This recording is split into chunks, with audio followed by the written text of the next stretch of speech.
Boa noite! Já estamos no ar com o nosso Papo Certo. Aqui você sabe, nosso tema é empreendedorismo, gestão e economia. Você pode nos assistir através do canal digital 524, também no YouTube e no Instagram do @papocerto.com.br. Sejam bem-vindos!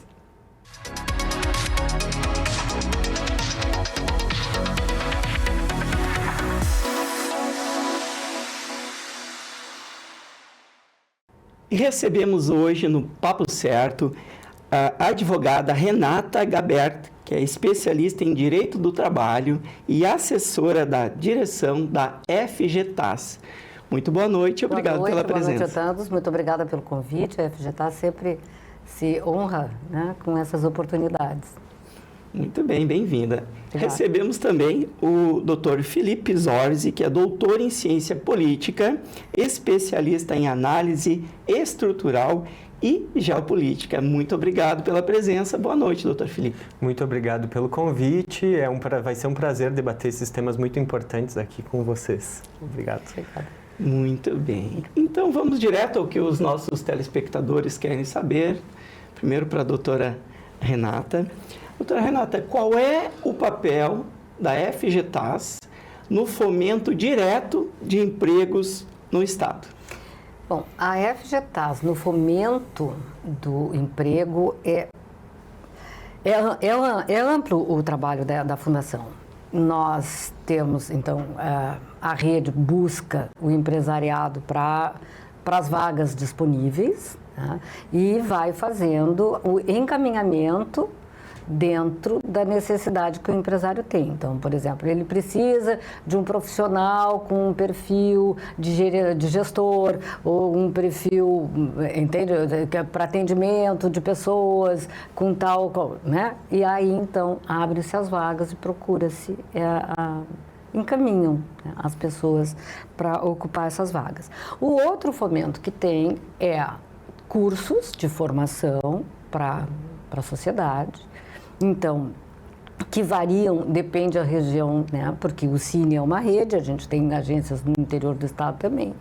E há as peculiaridades regionais. Então, busca-se atender às carências, né, desta relação de trabalho-emprego da região. A formação, tem a formação também de empreendedor e o artesanato que o Rio Grande do Sul lidera no país. Excelente. Doutor Felipe, nós vamos tratar agora de um tema que para mim é bem interessante, essa sua linha de estudo. A gente vai falar sobre os constrangimentos estruturais do Brasil e como esses constrangimentos influenciam aí no impedimento de um crescimento maior da economia, do emprego e renda. Pois então, quando a gente analisa a economia, a gente não pode separar ela de outras variáveis, né? Política, educação, geopolítica, relações internacionais, tudo de certa forma está interligado para definir, de certa forma, as oportunidades, né, de desenvolvimento que a economia local e a economia nacional ela tem. Então, o que acontece no mundo influencia aqui no Rio Grande do Sul também. O que acontece no Brasil influencia o que acontece aqui no Rio Grande do Sul também.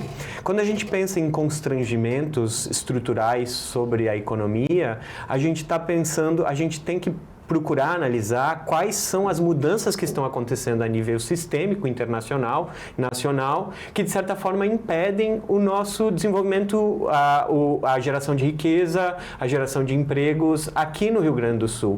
Isso é uma coisa que é uma dimensão de estudos, digamos, que ficou muito subdesenvolvida nos últimos 20, 30, 40 anos. E assim. Por que constrangimento, doutor? Porque o senhor tem este foco nesta linha? Porque a gente precisa entender que os constrangimentos, né, constrangimentos são barreiras, digamos, né, que acontecem, que existem. Limitadores que existem e que precisam ser identificados para que a gente possa encontrar maneiras de desviar, superar, encontrar soluções, exato, para esses problemas. Alguns problemas são grandes demais para a gente solucionar de maneira individual. A maior parte deles são. A gente precisa de um trabalho coletivo. De todo um esforço de articulação do empresariado com os setores do trabalhador, com o setor político, para que a gente possa superar eles, né? A ascensão industrial da China, por exemplo, né? Esse aí individualmente quase impossível, mas coletivamente tem como ter ações para aproveitar. E a crise financeira nos Estados Unidos, que agora está começando, então são questões que vão influenciar aqui de um jeito ou de outro, e às vezes a margem de lucro do empresário é 5%, 10%. Exatamente. É o suficiente para quebrar muita gente, né? Então, a senhora ia fazer um comentário, doutor? Não, é que a mim me parece que a gente está chegando num determinado momento em que a industrialização vai modificando. Então, com que tipo de industrialização nós levamos? Nós estamos retirando muito postos de trabalho, né, em função da automatização. Sim. Então, fica a questão humana, né? Isso é uma discussão, os Jorge e eu Jorge e eu já nos conhecemos, né? De outros tempos. E isto para mim é uma coisa, para mim, eu Renata pessoalmente, né? Faço esta ponderação. Se eu vou tirando o homem do posto de trabalho, este homem precisa ser alocado em outro. E vai ter alocação para todo mundo, entende? Quer dizer, a China tem uma uma massa de mão de obra grande para empregar. Então, por isso também ela tem a industrialização que tem. Os outros países foram abrindo o próprio Brasil, ainda antes de atingir o bem-estar social, que era o projeto, né, dos anos 50, 60, foi desindustrializando. A nossa desindustrialização se inicia nos anos 80.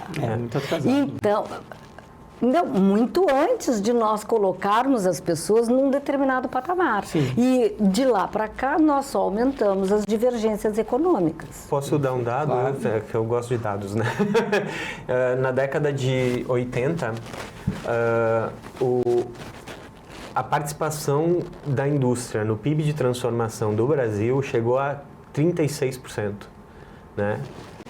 Da indústria de transformação, né? 36%. Isso tirando a transformação, tira, eu acho, construção civil, mineração, coisas assim. E hoje? Mas a indústria, no geral, era 45% quase. E hoje chegou a 25%, a indústria no geral, 24%, e a indústria 23%, e a indústria de transformação, que é a mais sofisticada e que tem mais tecnologia e que gera melhores empregos, chegou a 11%, 12%, 13% nos últimos realmente anos. É uma mudança estrutural do país. Enorme. Claro. Doutora Renata, quais são os setores, né, que mais demandam, então, essa intermediação do Cine nos dias de hoje? A maior parte das vagas está em serviços. Serviços. Que é isso, que também reflete, né, a desindustrialização do Brasil. Porque se nós tivéssemos uma busca de mão de obra para a indústria, por exemplo, nós manteríamos essa informação de que estamos industrializados. Se que a gente passa para serviços, não é a indústria que está nos colocando. Né? Então, é o comércio, é o atendimento, né? Eu posso colocar em serviços também, atendimento de saúde, exato. Redes sociais, essa área. Isso. Então, seguindo, doutor Felipe, de que forma a geopolítica afeta os custos dos insumos e, por sua vez, a geração de emprego e renda locais? Sim. A geopolítica atrapalha, ela depende do cenário, né? De novo, a política internacional, ela funciona em ciclos, digamos, né? De 30 a 40 anos parece que as coisas sempre mudam. E estamos num novo ciclo. Numa mudança radical de ciclo. Radical, né? Uma mudança que talvez ela não tenha acontecido desse tamanho desde a década de 40, né? Então, é uma mudança muito grande. E durante esses períodos de estabilidade, parece que se consegue estruturar laços de de compra e venda internacionais que são estáveis, né? Porque tu não tem interrupções dessas cadeias de distribuição globais. Mas nesse momento existem grandes riscos. Por exemplo, a armada dos Estados Unidos está indo em direção ao Irã. O que acontece se eles atacam o Irã? 45% do fluxo de petróleo do planeta acontece ali no Oriente Médio. Isso poderá afetar diretamente a nossa economia local. Com local. certeza, porque 30% a 40% do petróleo da China vai de lá. Isso encarece os preços lá, depois encarece aqui. E se isso atrapalha o fluxo de fertilizantes que vem da Rússia para cá, isso acaba encarecendo a produção do nosso agronegócio aqui. E isso pode, inclusive, de vez em quando, até matar a margem de lucro dos nossos produtores rurais, Sim, né? Hoje o mundo eles está interligado e a geopolítica ela assumiu nos últimos anos, especialmente com os conflitos internacionais que afetam diretamente, especialmente os insumos do nosso país e também os destinos dos nossos produtos. Com certeza, doutor Felipe, a geopolítica ela tem assumido um papel crucial aí nos efeitos da macroeconomia, como a gente chama. Sem dúvida. E, doutora Renata, falando agora um pouquinho sobre o direito do trabalho. Eu sei que é um tema amplo, né? Mas de que forma o direito do trabalho ele pode ser um aliado na geração de empregos e não vilão? Ah, que bom. Eu gostei da pergunta. Então, o direito do trabalho, ele é um direito protetivo, porque quer queiramos admitir ou não, o trabalhador frente ao conglomerado do empregador, ele sempre é um cidadão mais fragilizado. Tá? Então, assim, que é uma coisa que hoje em dia o empresariado vem lutando muito contra. Né? Então, esse debate é muito complicado. E nem o empregador é o algoz, como também o trabalhador não pode ser o algoz. Não é um responsável pela desgraça do outro. Nós precisamos efetivamente harmonizar esta relação. Né? Então, o direito do trabalho, ele tem a ideia de proteger o trabalhador no sentido de que ele não se transforme num espoliado. Né? Numa relação frágil de uma pessoa que dedica a vida para, quando muito, às vezes, apenas se alimentar. Né? Nós precisamos que o trabalho, a remuneração, seja algo que dignifique. Então, nós não podemos tratar essa relação como vilã de um para o outro. Mas olhando pelo foco do empresário também, a gente tem que entender que essa relação, que naturalmente tem que proteger os dois lados, ele também não pode ser uma relação que gere uma insegurança a ponto do empresário não contratar ou ter receio do crescimento também. Pois é, mas assim, veja, em 2017 houve uma reforma da legislação trabalhista. Sempre eu entendo muito positiva, tá? Pois é, eu imaginei que sim. Mas sempre o discurso é que aquela reforma que vai diminuir, vamos dizer assim, direitos para a classe trabalhadora, vai aumentar o número de empregos. Pode ver a estatística, não aumentou um. Então, isto não é uma verdade. Em contrapartida, nós temos hoje trabalhadores absolutamente fragilizados. E aí, eu vou usar um exemplo que está correndo na rede social, que é dada pelo ministro Dino. Né? Ele estava comprando um sapato lá no São Luís do Maranhão. Né? E aí, então, as funcionárias, as duas moças que trabalhavam nas lojas, vieram conversar com ele a respeito de alguns determinados direitos. Né? O turno, vamos trabalhar menos um dia, como é que vai ser, que bom. Aí então as moças gostaram, né? Porque mães, tem casa, tem outro turno, né? O terceiro turno típico da sociedade brasileira em relação às mulheres. E aí ele perguntou para um dos atendentes da loja, para um homem. E aí o homem respondeu para ele que ele não estava afeito a isso porque ele era PJ. E aí o ministro Dino diz assim, PJ do quê? Ele empreende o quê se ele está lá como elas, trabalhando numa loja? Então, esta é uma questão, entende? Sim. Quando eu coloco alguém que está ganhando praticamente a mesma coisa de lá, mas eu estou tirando deles, porque veja, a previdência pode ser um custo, mas ela também é um benefício. Sim. Porque se o teu trabalhador, né, teu funcionário adoecer, é a previdência que vai subir. Sim. Se ele tiver algum dano, se ele precisar se aposentar, não é você que vai pagar, é a Previdência que vai pagar. Sim. Então, há benefícios em determinadas coisas. Quer dizer, tem muito se debate o custo da folha de pagamento, que não é legislação trabalhista, é legislação tributária. Tá? E eu não estou dizendo que não precisa ser repensada no país como um todo. Eu acho efetivamente que há custos, mas tirando Previdência e Fundo de Garantia, que é um outro benefício, que antigamente se tinha estabilidade e era mais caro ainda, e nós ainda temos um fundo de garantia que não proíbe a demissão em qualquer momento, porque há países em que você, para demitir um trabalhador com determinado tempo de casa, precisa justificar a necessidade da supressão daquela vaga, ou, né, daquele posto de trabalho. O resto é benefício a sistemas do empresariado. Posso fazer uma contribuição? Por favor, é importante. O reflexo desta reforma na economia também é importante. Isso, porque eu, não tanto sobre a reforma, eu tenho uma certa experiência com análise com essa relação, né, com essa preocupação dos empresários com os custos de produção, né? Porque as margens de lucro, elas vêm caindo também, então Sim. Tu tem essa dificuldade, é uma dificuldade real. E a competição real. É internacional. Esse é o problema. O que eu vejo é que os empresários brasileiros, para conseguirem competir com o que está acontecendo lá fora, eles acabaram se preocupando excessivamente com exportação e importação, né? Só que numa pauta que tem muito baixo valor agregado no Brasil, é soja, é boi. E o empresariado brasileiro, ele está tendo que compensar essa perda de produtividade nacional com diminuição de custos no Brasil. E como é que faz isso? Cortando direitos trabalhistas. Só que, num cenário internacional muito caótico, a gente gera um problema, porque o mercado interno precisa compensar esse consumo externo que desaparece. Sim. E como é que tu resolve isso se a renda do trabalhador diminuiu? Só diminui.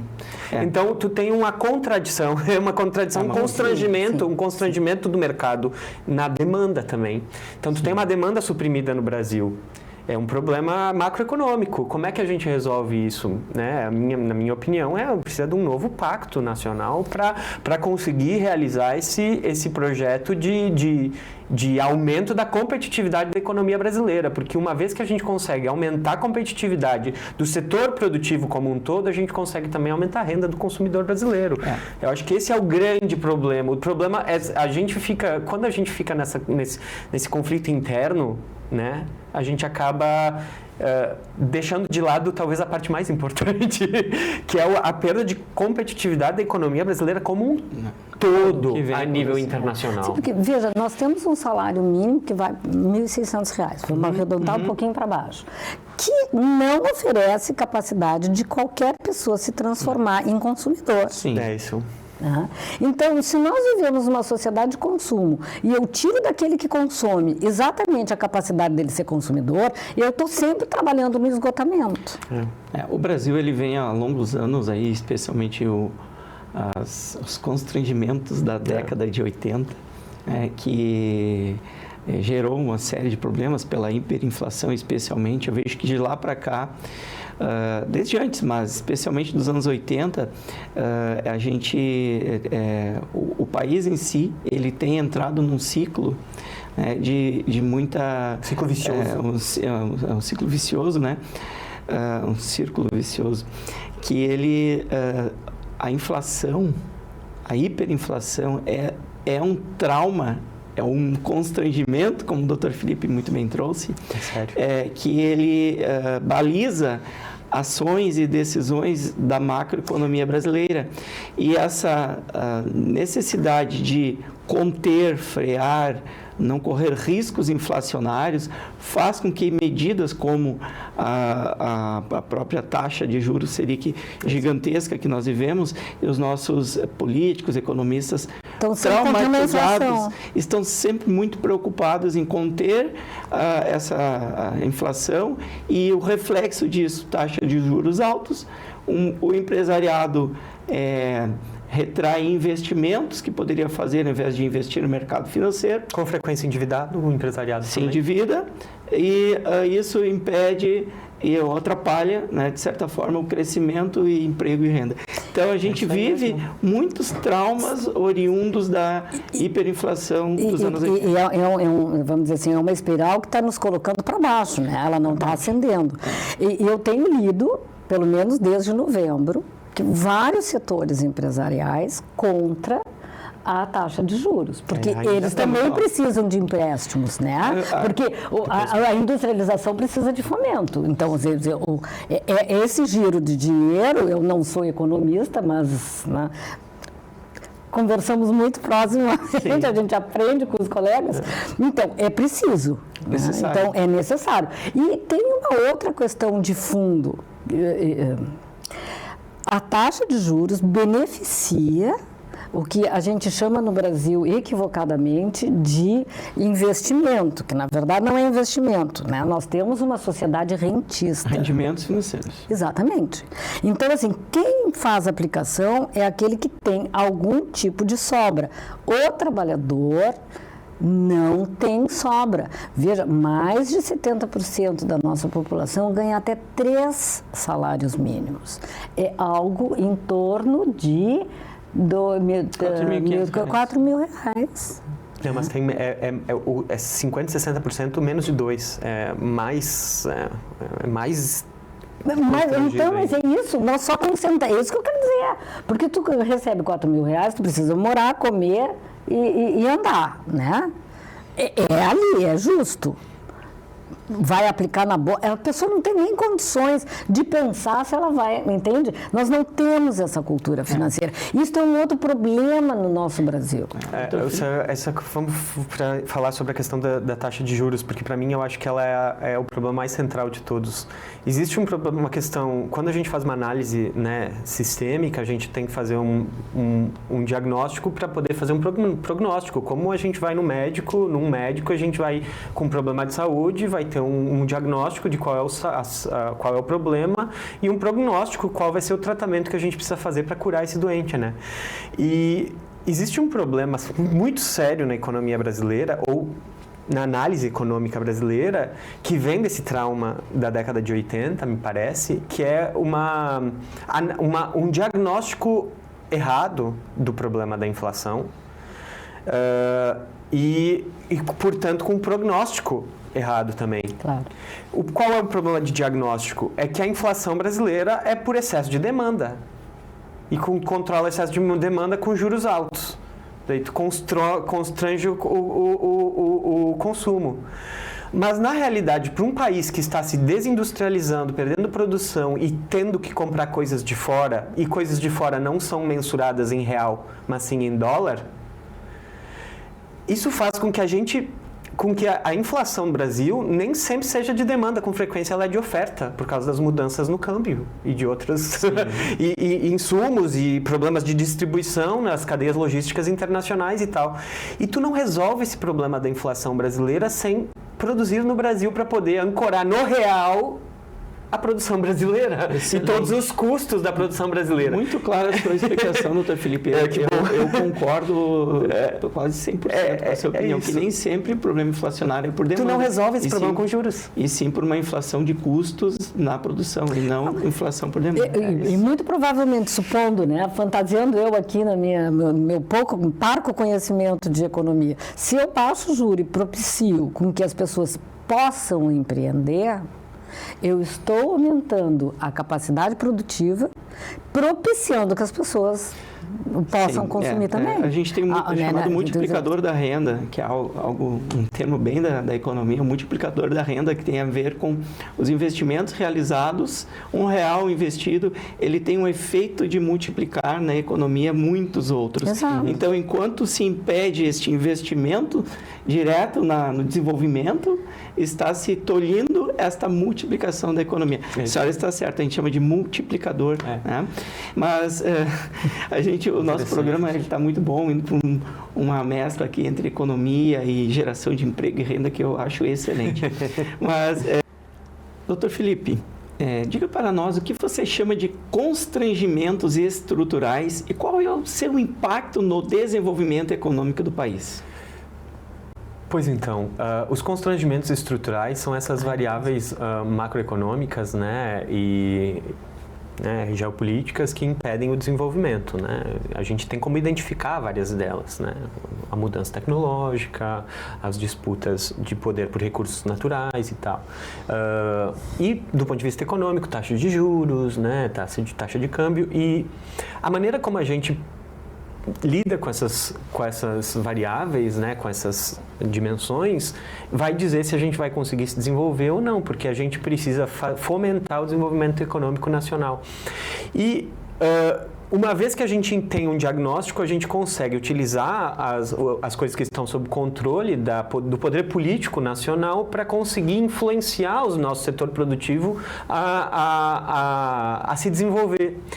Isso não tem sido feito nos últimos 20, 30 anos, principalmente em função do que a gente já estava debatendo antes, que é a questão da taxa de juros, que impede tanto o empreendedor de contrair um crédito de longo prazo, quanto o consumidor, né, de não se endividar. O próprio Estado acaba pagando demais e acabando com a capacidade de investimento do Estado. Então, o empresário está constrangido, o Estado está constrangido, o consumidor está constrangido simplesmente por causa da taxa de juros, por exemplo. Né? É uma das dimensões, mas tem muitas outras, né? Muito bem, muito obrigado. Doutora Renata, como a FGTAS-Cine qualifica e ajuda, então, a preencher as vagas hoje existentes, mas que não são preenchidas pelos candidatos? Bom, concurso de qualificação. Cursos de qualificação. Cursos de qualificação. Então, são conveniados com a Rede ETS, por exemplo, né? Senac, SESI e outras entidades, e abrem-se as vagas para a formação de determinados polos profissionais. Então, tem uma série deles. E também se trabalha com empreendedorismo, curso de formação para empreender, minimamente conhecer gestão, economia, como é que faz a contabilidade, como é que organiza, porque, como falávamos aqui no intervalo nosso, né, a educação é um ponto necessário. A pessoa que empreende, por exemplo, que é assim, muito falado, ela tem que conhecer minimamente uma organização para não confundir, por exemplo, né, aquilo que ela ofere com a venda do produto que ela tem com a economia própria dela. Então, é preciso aprender que tem que fazer uma reserva, que tem que comprar mais produto para continuar produzindo aquilo que ela faz, etc. E tal. E do lucro ela poder viver, né? A educação. Exatamente. Então, tudo isso é discutido, tem muito curso de formação na FGTAS. Não só em Porto Alegre, no interior também. A senhora pode trazer para nós alguns exemplos aí de cidadãos que estão procurando vaga ou mesmo qualificação? Como é que ele faz para se qualificar especialmente? Nós temos no site da FGTAS, ele tem todos os cursos que são... E como isto é dinâmico, entende? Assim, eu dizer aqui, olha, nós temos hoje em Porto Alegre perto de 5.000 vagas, tá? Bom... amanhã vai mudar o número, né? Porque algumas foram completas, outras não. Então, isso é muito dinâmico. Vai no site da FGTAS e ali, então, vai ter por região, o curso que quer, como é que tem, enfim. Está tudo lá, vai na agência, né? Quem vai na agência é bom levar minimamente currículo, a formação, documento, e muitas vezes, já sai encaminhado para uma entrevista. Muito bem, eu gostaria de compartilhar até uma opinião própria em relação à educação. Eu entendo que, assim como o Dr. Felipe, que nós falávamos aqui, a educação é a base para o desenvolvimento do país. Enquanto nós vivemos a atual situação em que alunos são quase não rodam, se vai à escola mesmo que não aprenda corretamente, não roda. Isso é uma realidade muito triste, faz com que a gente tenha aí um analfabetismo funcional, né, que a pessoa passou de ano, mas ela não consegue interpretar um texto, fazer uma conta matemática, entender a realidade e aí termina se alienando, né? Então, eu entendo que a educação é a única saída para o nosso país. Exemplos para qualquer aí, país. Né? Exemplo, eu ia trazer um exemplo, a Suécia, que ela foi um dos países que, por 2 gerações, investiu massivamente em economia, na educação, e hoje tem uma economia muito sólida, baseada na educação. Eu sou um exemplo claro disso, filho de mãe analfabeta, pai com 4º ano, hoje estou na 5ª pós-graduação, mestrado, e sempre tendo como base da minha pretensão de desenvolvimento pessoal o estudo e a educação, sacrificando finais de semana, sábado, domingo, futebol, reuniões com os amigos, tendo uma consciência de que a única saída, a minha forma de ir contra este sistema que a gente vive é me qualificando e estudando. E tem uma coisa que eu acho que vale a pena lembrar, que eu, né, enfim, foi um conselho que eu ouvi bem cedo, de alguém da minha família também, que é a única coisa que você não perde. Porque todo o resto na tua vida pode ser transitório, né? Tu pode ter dinheiro e perder, quer dizer, por vários motivos, até por uma enchente. Sim. Mas aquilo que tu sabes fazer, aquela tua qualificação, o teu conhecimento, este é teu. Ele não precisa ser carregado, ele vai contigo. E para qualquer lugar do mundo. Né? Então, aprender nunca é demais. E a gente também tem a outra questão que o senhor falou do analfabetismo funcional. Hoje em dia, minimamente a pessoa tem que saber trabalhar com tecnologia. É preciso saber lidar com um computador, né? Seja no celular, seja um tablet, seja um notebook, um PC, enfim, porque tudo está funcionando com algum programa. Quer dizer, a pessoa vai trabalhar como atendente num hospital, né? O recepcionista, ele tem um computador ali para ver se a hora está marcada. Sim. O cara até num supermercado. Exato. Vai na loja, né? Também é um sistema de computador para ver o estoque, quanto qual é a parcela. Então, não tem como não. É necessário. E assim, para complementar, né? Eu gosto de falar, de novo, falando dos constrangimentos estruturais. No estudo da Organização pelo Desenvolvimento Econômico, né, do Ocidente, a OCDE, que faz em mais de 70 países, o PISA, né, aplica provas de ciência, matemática e português em mais de 70 países ao redor do mundo. No quesito matemática, o Brasil, eu acho que era de 73 países, ficava na posição 76ª, 66, eu acho, 64, entre 64 e 67, agora não lembro. Piores. Entre os piores do mundo em matemática, dentro dessa amostra de 70 e poucos países. Os Estados Unidos, que hoje estão, né, nessa crise de identidade, digamos, essa situação meio caótica, aparece já em 35º. E lá no início, lá no topo, em matemática, quem é que aparece? Singapura, Coreia, China, Hong Kong, Macau, na China. Que estão cada vez mais se desenvolvendo. Claro, que onde a indústria, a capacidade produtiva, ela se desloca em direção aonde tu tem uma capacidade de realizar a engenharia reversa da tecnologia. Então, toda a tecnologia europeia e ocidental, toda a Revolução Industrial, a terceira Revolução Industrial que aconteceu nos Estados Unidos, a segunda e a primeira que aconteceram na Europa, foram uma onda muito positiva naquele momento histórico. Mas como é que o eixo econômico mundial se transferiu para a Ásia? Como é que eles conseguiram pegar toda essa tecnologia e fazer engenharia reversa e fazer um avanço, uma inovação na própria tecnologia a ponto de virarem o topo do mundo, né? E a qualidade da educação na Ásia é muito maior do que a qualidade da educação no Ocidente hoje. Essa é uma realidade, é um constrangimento estrutural. Se o Estado não tem investimento para investir em educação pública, como é que a gente vai se industrializar e se desenvolver? Era outro ponto que eu ia dizer, né? E pública, veja, eles são países que optam e que não fazer diferença de classe social para a educação. Ela é a mesma para todos. Sim. Porque eu não tenho a menor dúvida que a gente perde talentos, né, das pessoas com mais baixa renda que não têm condições de pagar uma escola pública para desenvolver o talento que tem. E muitas vezes a escola pública é cada vez mais desleixada, assim, porque não há fomento. Sim. Infelizmente, os nossos governos não vêm fomentando a educação como deveríamos. Esse é um contraditório, porque ao mesmo tempo que não se investe na educação como deveria, uma educação mais firme, mais com objetivos, né? Porque a educação tem que ter objetivos do desenvolvimento, da formação profissional. Ao mesmo tempo, os melhores talentos saem do país. É isso aí. Eu, como contador, atendo muitos expatriados, são as pessoas que saem para trabalhar fora. Muitos talentos, engenheiros, professores, os mais qualificados, muitas vezes em universidade pública do país, ou seja, no Brasil. A gente ainda tem uma universidade, algumas universidades se destacam.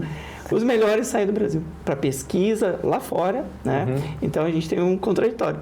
Aquilo que deveria ser estimulado a educação básica, não tem, e as que são ainda recebem incentivos de qualificação, como a Universidade Federal, perde seus talentos para o exterior. Mas, doutor Felipe, eu queria saber se nesse contexto nós temos como no Brasil voltar a ter uma indústria forte e desta forma gerar emprego e renda mais qualificada e uma renda maior?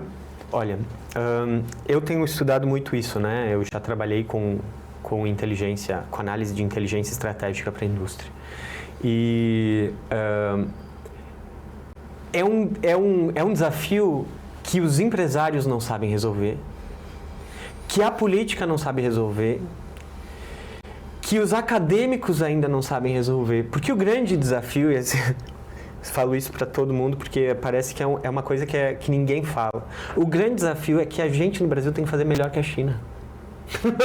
A gente tem que fazer melhor que a China. Se a gente não fizer melhor que a China, a gente não vai fazer. Né? E a China...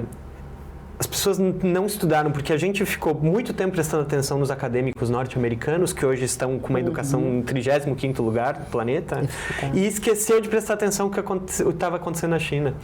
A China tem plano de desenvolvimento a cada 5 anos, o sistema financeiro deles é comandado pelo Estado e os bancos nacionais chineses só botam investimento no que é estratégico do ponto de vista do desenvolvimento industrial.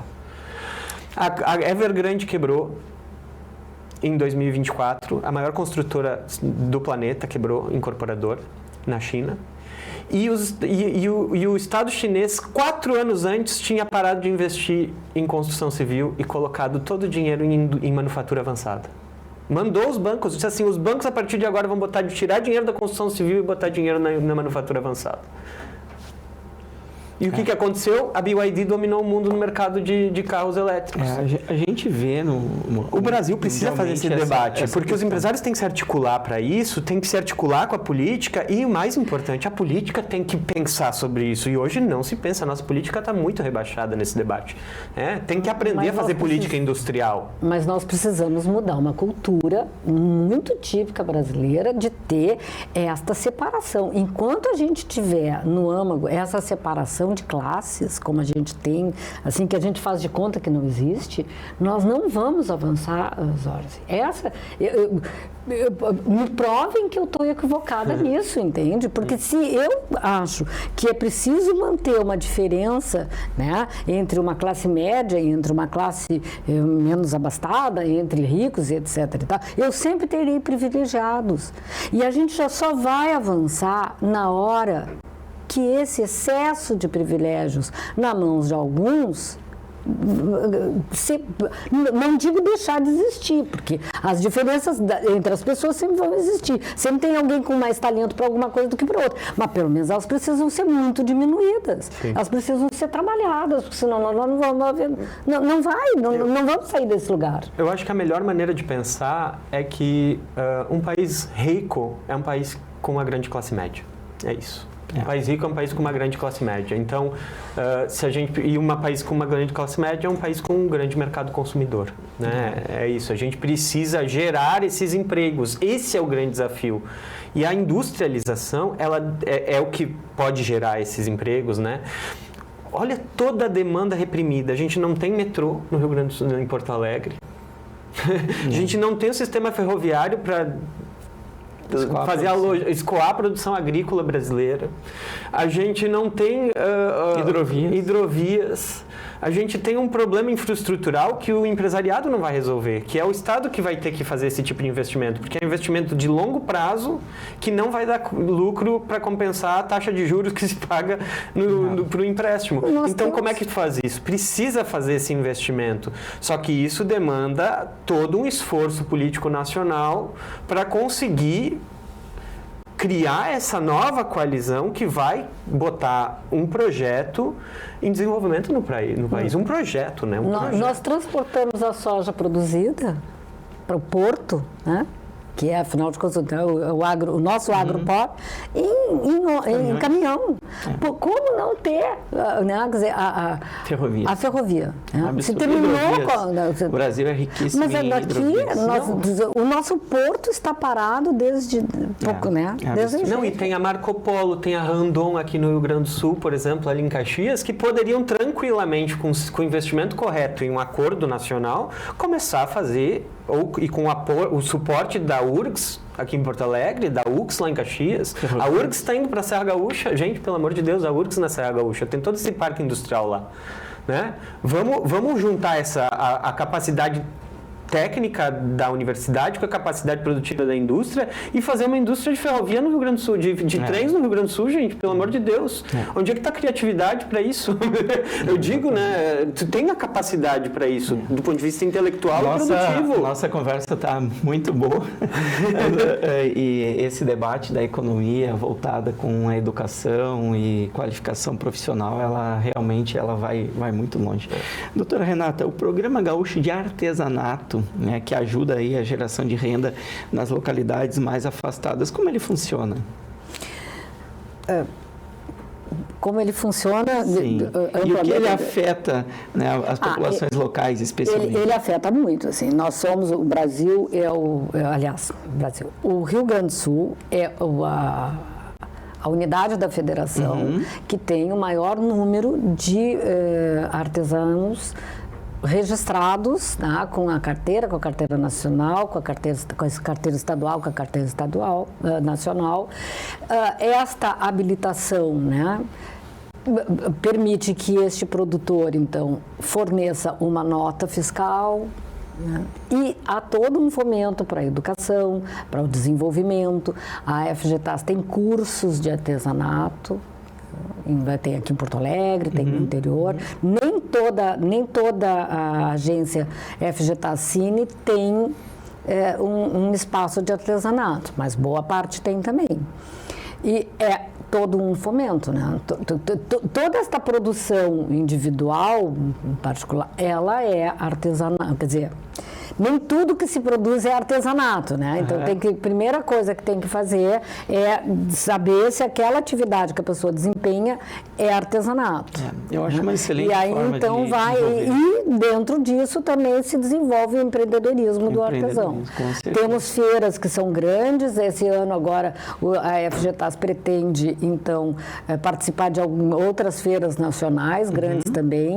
As nossas vendas foram muito grandes ali na Expo Inter, né, que tem uma feira grande de artesanato também, e viemos desenvolvendo novos eventos de artesanato. A senhora sabe, doutor Renato e doutor Felipe, que nem sempre a gente tem que ir contra o adversário mais forte.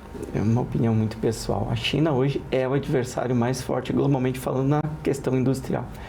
Mas naquilo que nós somos bons, e o Brasil é muito bom em muita coisa. Muito bom. Se o serviço aqui é o que mais pesa no PIB, junto com a agro e a pecuária, enfim, mas o setor de serviços e aquilo que nós somos bons, turismo, Agricultura, turismo, eu quero puxar mais para o lado de serviços. E essa parte artesanal, o Brasil é riquíssimo. Aqui no estado do Rio Grande do Sul, eu participo muito e sempre vou nas feiras da agricultura familiar, né? Sim. E feiras de artesanato local. Inclusive, quando eu saio para outros locais, onde tem uma feira local, para conhecer a cultura local. Acho que tudo isso que o turista e que quem é de fora daquela região leva de recursos é de fora. E ele tem um efeito multiplicador muito grande. Então, eu vejo que o Dr. Felipe, juntamente com essa estrutura de aumento da industrialização, temos que valorizar aquilo que a gente já tem de bom e aquilo que a gente não compete com a China. Tem coisas que a China está muito atrás do Brasil. A gente não pode ter uma síndrome, né, de vira-latas, né? Achando que nós não temos coisas boas. Nós temos coisas maravilhosas. A nossa natureza, a parte natural, e praias, e rios, e atrativos naturais, e culturas locais. O Brasil é riquíssimo em culturas locais. Música, arte. Música, arte. Então, assim, eu vejo que nem sempre a gente tem que ir contra o adversário mais forte, mas nós temos que achar naquilo que nós somos fortes e nos desenvolver. E eu acho que o artesanato, eu sou muito fã de facas. Eu tive muitas facas artesanais. Esses cuteleiros do Rio Grande do Sul são maravilhosos. A gente tem a cutelaria excelente. E nós... Com todo respeito, eu não compro uma faca chinesa comparada a uma faca brasileira. E eu vou dizer, o custo muito semelhante. Então, acho que a gente pode desenvolver localmente, como é o caso do artesanato. E o artesanato, ele chega realmente lá nas regiões mais distantes do país, lá no interior. O que a gente pode fazer com que aquilo que é gerado lá no interior, que é riquíssimo. Eu fui para o Nordeste esses tempos e eu fiquei encantado com o capim dourado. Capim dourado é excelente, linda. É natural, é maravilhoso. Eles fabricam de tudo, de bolsas, anéis e tudo isso. Só que é muito subvalorizado. E é uma riqueza. A gente tem que valorizar aquilo que é feito artesanalmente. Porque, na verdade, a manufatura, né, ela por si só, ela é mais cara do que o industrializado, porque o industrializado a gente faz por produção, em quantidade, e a quantidade baixa custo. Sim. Né? E, pois é, nós temos o hábito de não valorizar a manufatura. Temos que valorizar. Então, isso é uma coisa... um programa de valorização. Sim, que a gente precisa mudar. Eu, por exemplo, sou apaixonada, como toda, né, campesina, eu amo aqueles trabalhos dos trançados em couro e tal. Eu acho aquilo maravilhoso, dá um trabalho para burro. Vou nas feiras e eu vejo aqueles produtos maravilhosos, vamos falar aqui do estado, vendidos a preços baixíssimos. Quanto tempo o senhor levou para fazer essa peça? É isso. Foi um dia e tal. E por quanto está vendendo R$100? Ou seja, esta pessoa, ela não está sendo valorizada. Não, é uma... E é arte, né? É arte, tem que ser tratada como arte. Claro. Doutor Felipe, eu vou lhe botar nessas justas novamente. Como as tensões globais e todo esse efeito nos insumos, principalmente agrícolas, afeta o emprego e renda no interior do nosso estado? É seríssimo, né? Principalmente, eu acho, a agricultura familiar, né? Que lida com constrangimentos de orçamento muito maiores, né? Então, principalmente as questões de insumos agrícolas, como é que é? Agora me deu um branco o nome do... Adubos e corretivos do solo. Corretivos de solo, exatamente. Enfim. Mas, por exemplo, potássio a gente não tem quantidade suficiente no Brasil. Então, é importado. É importado. E qualquer tipo de ruptura internacional, a gente fica sem. E o sistema agrícola brasileiro, ele já é financiado, subsidiado pelo Estado. Mas só para o grande produtor, né? Vamos falar sério. Eu sou uma compradora de feira orgânica, né? Sim. Eu ainda gosto de fazer a minha comidinha.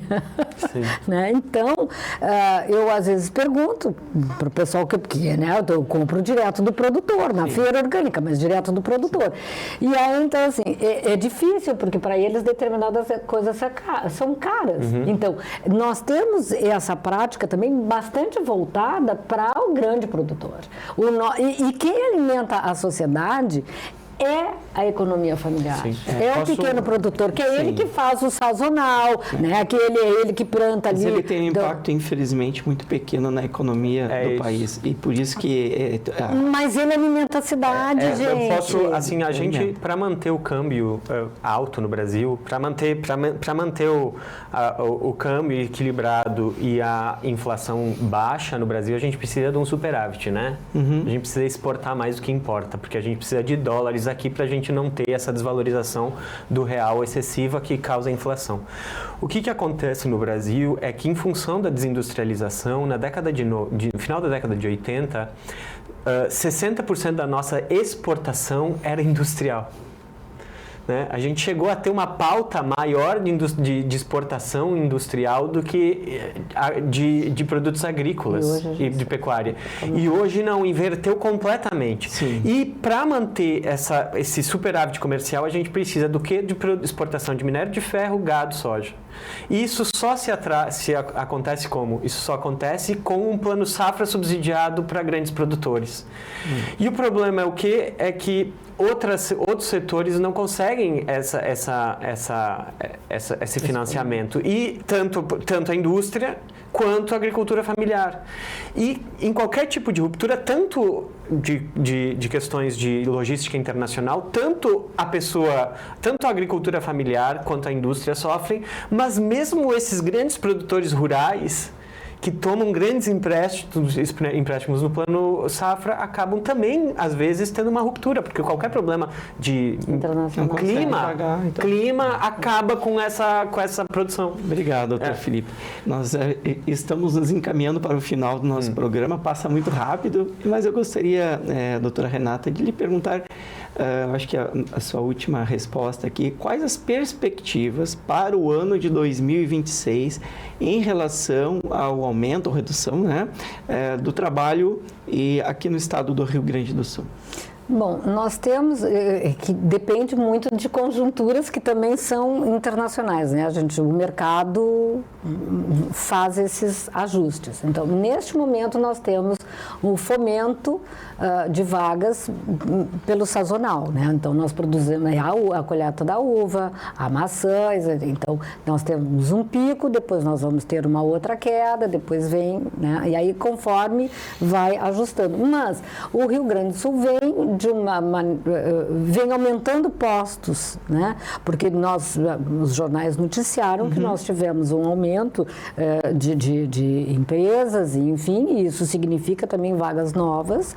Então, nós nos mantemos, na pior das hipóteses, a gente mantém um equilíbrio, assim, com uma suba, né? A gente vem aumentando a empregabilidade. Aí, claro, tem setores melhores, né? Tem outros que oscilam, enfim, aí o estudo já é maior porque tem uma série de fatias, né? Que são analisadas pelo sistema CAGED. Muito obrigado. E, doutor Felipe, economia e política podem andar juntas para melhorar a vida do cidadão? Eu acho que essa é a pergunta mais importante, né? Sim, eu acho que não só podem, como devem. É a única solução. Porque o Brasil é um país cheio de potencialidades. O Rio Grande do Sul é uma região cheia de potencialidades. E a gente vai conseguir só desenvolver essas potencialidades quando a gente conseguir desenvolver uma estratégia. E uma vez que a gente tem uma estratégia que aumente a nossa atividade econômica, a nossa produção, a nossa industrialização, a nossa capacidade de competir a nível internacional, a gente então pode, por exemplo, utilizar inclusive as FGTAs para conectar empresários e política e tudo mais e fazer esse processo de desenvolvimento. A gente tem todo o potencial e a crise é uma janela de oportunidades. Isso. Muito obrigado. Então, chegamos ao final do nosso Papo Certo de hoje. Espero que tenham gostado. Gostaria de agradecer muito a doutora Renata pela participação. Muito obrigada. E ao doutor Felipe Zorzi, muito obrigado. Agradeço especialmente a vocês que nos acompanharam até aqui. Fiquem conosco nos próximos episódios do Papo Certo, sempre com muito assunto voltado para gestão, empreendedorismo e economia. Boa noite. Boa noite. Boa noite a todos. Boa noite.